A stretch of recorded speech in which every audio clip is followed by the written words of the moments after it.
And then, when John and I were elected in 2014, one of the first things we did together was talk about the concern about flooding in Ellicott City and what we could do. We put together the Ellicott City Work Group. So even before the flood in 2016, we were working on ways in which we could help. And, we had heard a lot of stories about folks after the 2011 flood and how things really weren't handled and how people didn't really feel they got the attention that the city, especially West End and Lower Main and the rest of Main Street. So, I'll start with you, Donna, because I know you purchased and started your business how soon before the 2016 flood? We opened 3 months before the 2016 flood, and we had our ribbon cutting 2 weeks before the 2016 flood. We had about 6 feet of water. It was a complete wipeout of the business and everything.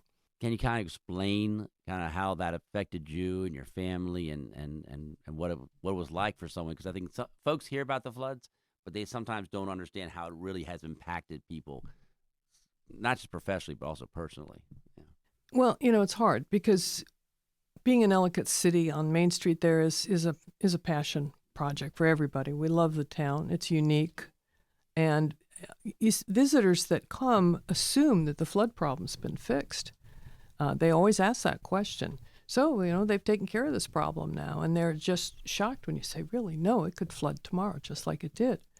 So it was difficult, but I have to say it was critically important to all of us that you and John were down there every day and not followed by a bunch of cameras. You were down there talking to people and checking in, and my photos of you cleaning mud out of the store, and you were just there, and it was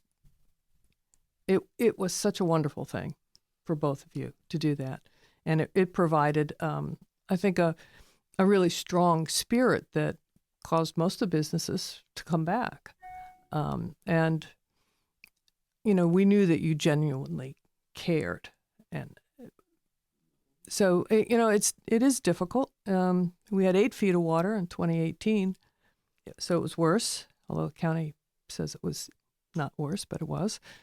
And, we won't do it again. And people need to understand that if we have another flood, which is entirely possible, without doing something more than they've been doing, it will happen just like it did.